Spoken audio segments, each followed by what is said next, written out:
Talk about low-budget flights. No food or movies? I'm out of here. I like running better. Welcome back, YouTube viewers, to another video. Alright, so today's video is something I've been planning to do for a long time, but I just never got around to. And that is finally to do a video on Sonic Adventure. So, this game is weirdly controversial, which is why I want to talk about it. You either say this game is amazing and it still holds up just as well as it did back in 1998, or you say it is aged and is horrible and I hate it. What do I think? Well, I think Sonic Adventure is good. It's a 7 out of 10. Which is honestly an opinion I've never seen anyone share. That's just said. You either say this game is amazing or you say it's terrible. So I thought I'd go into my thoughts on why, yes, I do think Sonic Adventure is a good game, but the problems that I do have with it are, most of them anyway, are not the same problems that a lot of other people have, so let's just dive on in. Okay, I'm just going to talk about each of the character stories, and yeah, some of these slides are not well made. Kind of rushed this video, but... So, Sonic's story in this game, the actual story, pretty simple.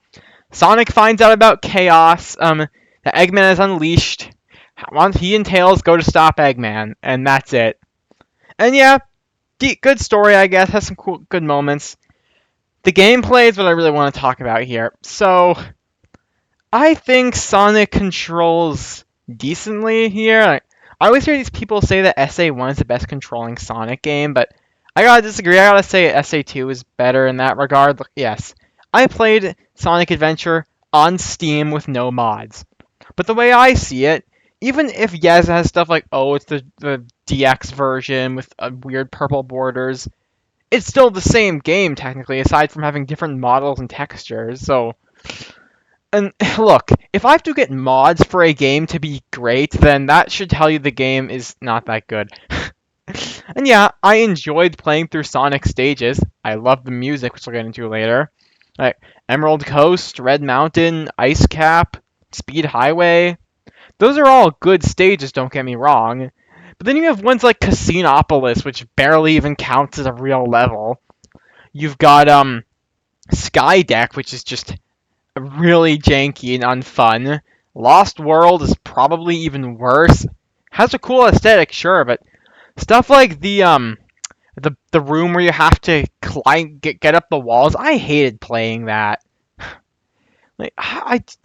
Yeah. So while Sonic's campaign does have some levels I do really like, it just has some that I also really don't like. I mean, I guess there's Final Egg is okay. The boss fights are weird too. Like, yeah, we all poke fun at the oh no Knuckles boss fight, which barely even counts as a fight considering how easy it is. But that's whatever. The stuff like the Egg Hornet fight is fine. Chaos 0, Chaos 6, and 4, they're fine. The Egg Viper would be cool, but it's too long of a fight. There's only so many times you can hear, get a load of this! I love Ryan Drummond as Sonic, though. Yeah, I don't think he was too good here, considering this is one of his first voice acting gigs ever. I've heard Ryan Drummond talk about it online, watching footage of conventions. He says that if you question the quality about the voice acting in the first game, you have to realize how hard it was to actually record that.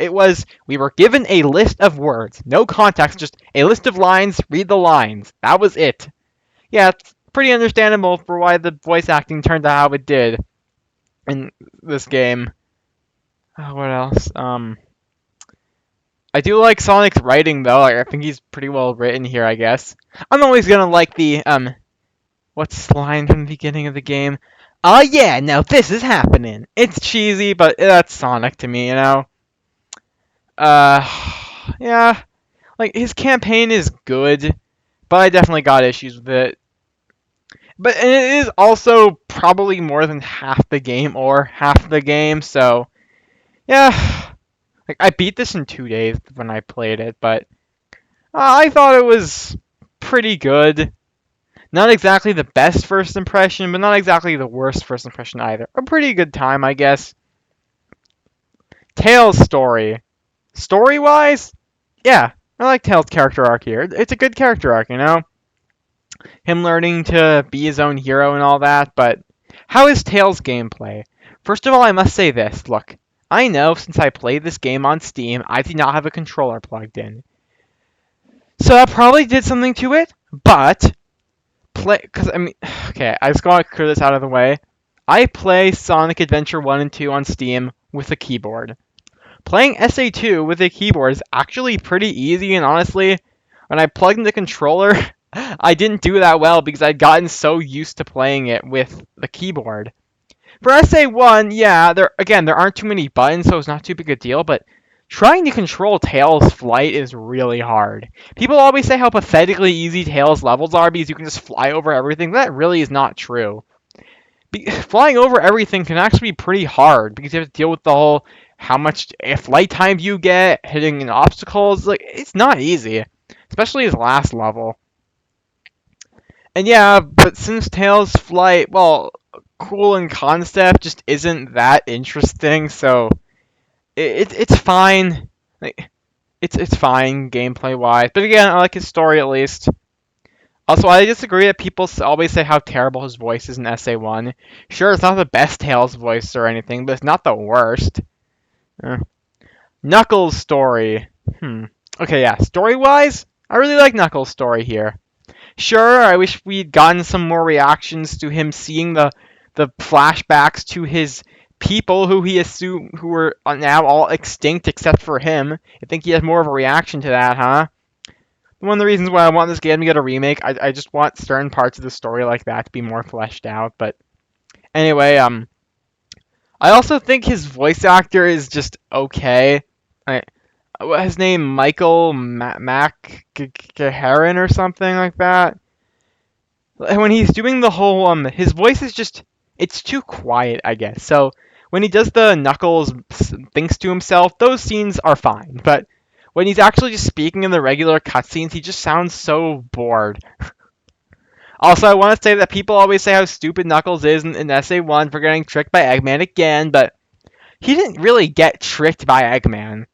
Eggman just didn't say, "Oh, Sonic's the bad guy and I'm the good guy," and Knuckles said, "Oh, I believe you." Again, it's Eggman just says, "Oh, well, you know, Sonic's looking for pieces of the Master Emerald too," and Knuckles doesn't quite know if he should believe him or not because it's Eggman, duh.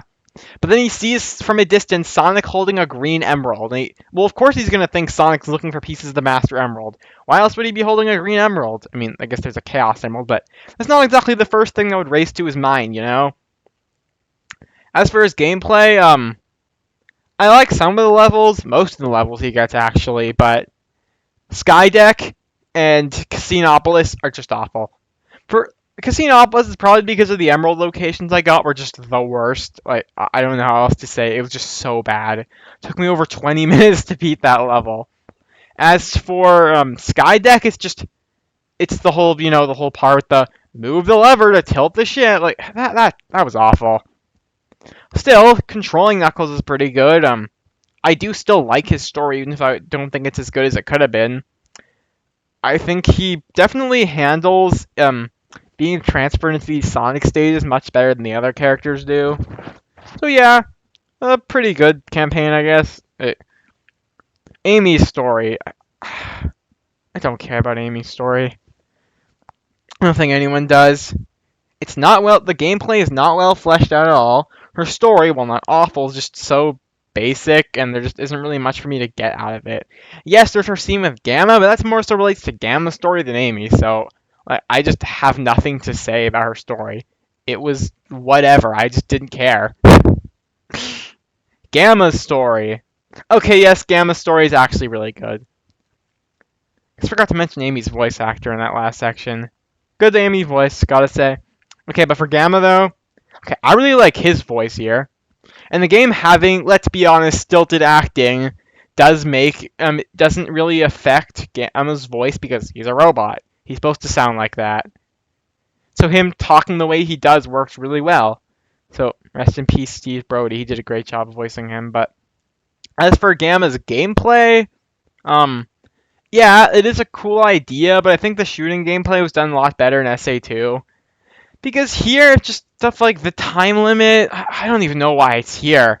The only time it was actually hard was in Gamma's last level.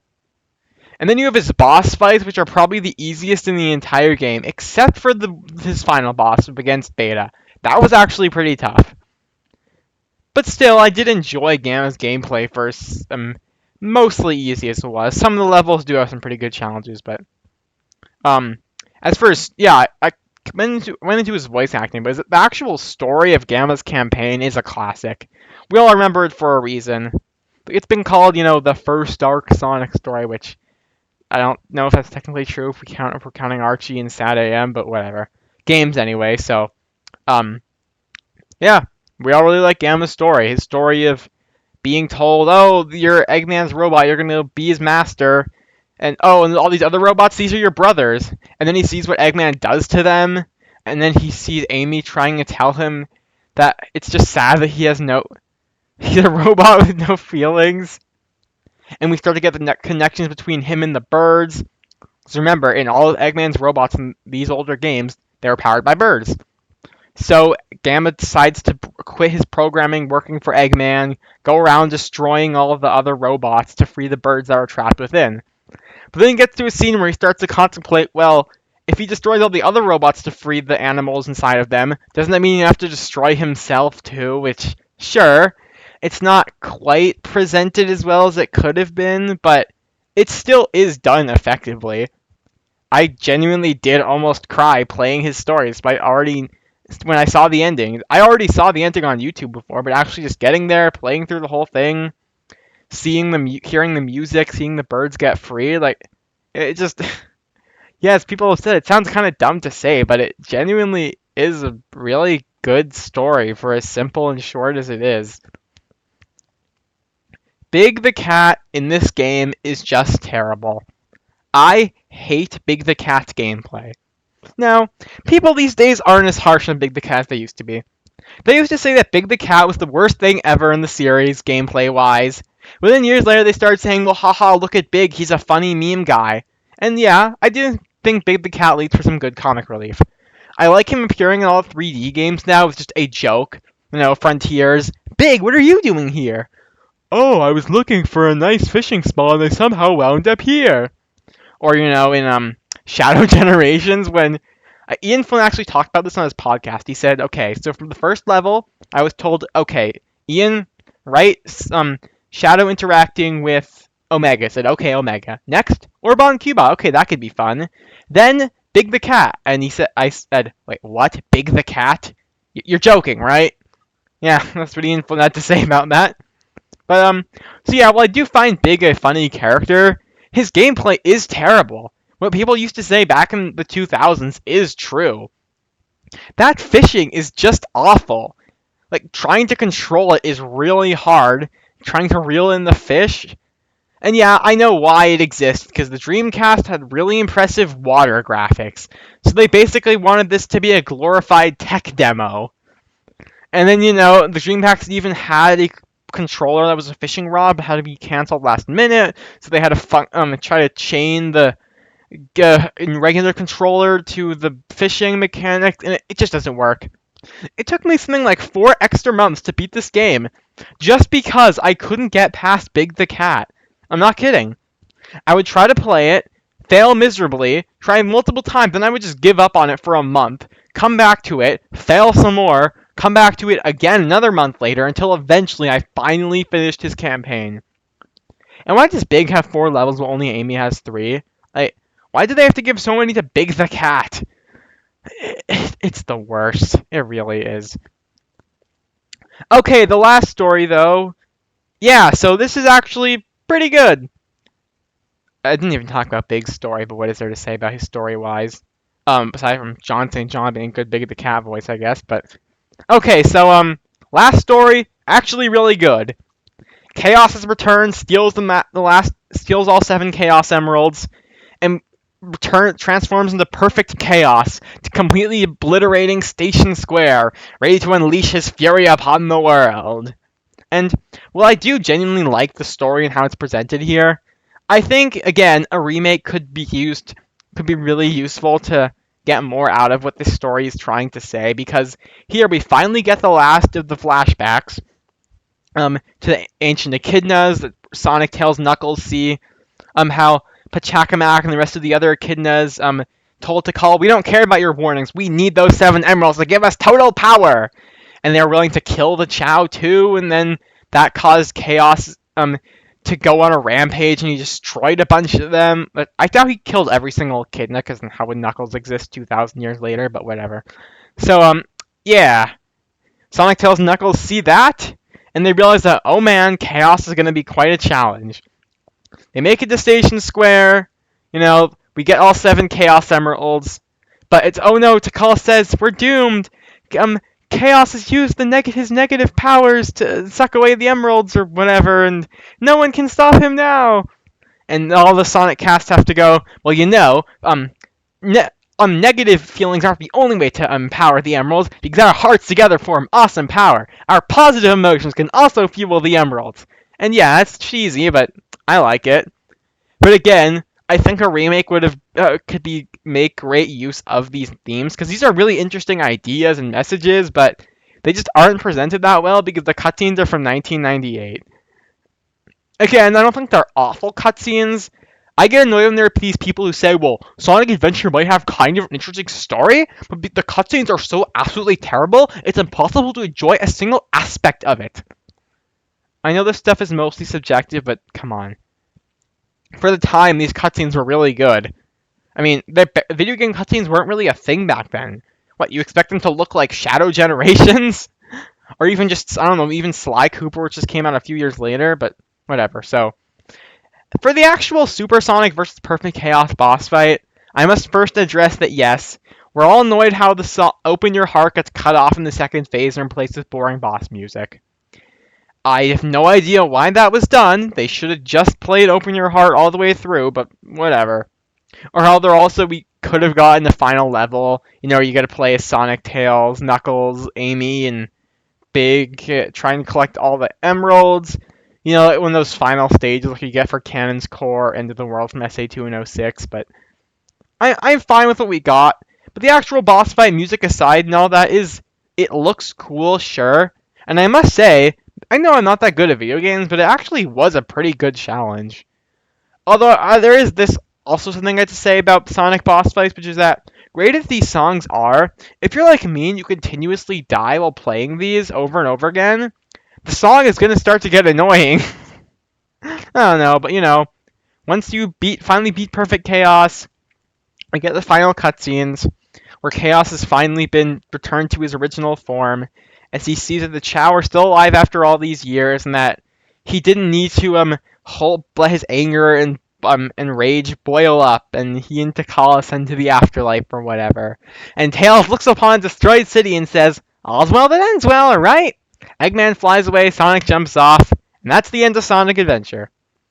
Before I get into my conclusion, I'd like to talk about the music, because, that's integral to Sonic, especially this game. This game is what gave Sonic his sound, the series signature style music, that rock, that Jun Sonoe Crush 40 rock and roll. It's great stuff. Even though I think other games have better soundtracks, there's just a certain feel to the SA1 soundtrack that's just really cool. Whenever you're playing, you just feel especially immersed in the world because of how good the music is. And yeah, while the levels may not be the most fun, they are still well designed, so that also helps with the immersion. I mean, they're always, especially for best songs, gotta be probably both sections of Emerald Coast, Red Mountain Acts 1 and 2, the Snowboard Chase and Ice Cap. I guess for the vocal songs, I like this version of It Doesn't Matter, but I think the SA2 version is way better. Believe in Myself, I think this, and it's for Unknown from ME, which is Knuckles' theme. I think both of those songs are way better in SA1 and SA2, but for Sonic, it's the opposite. I really like Eggman's theme. He didn't have a vocal theme until the next game, but the theme he does get, the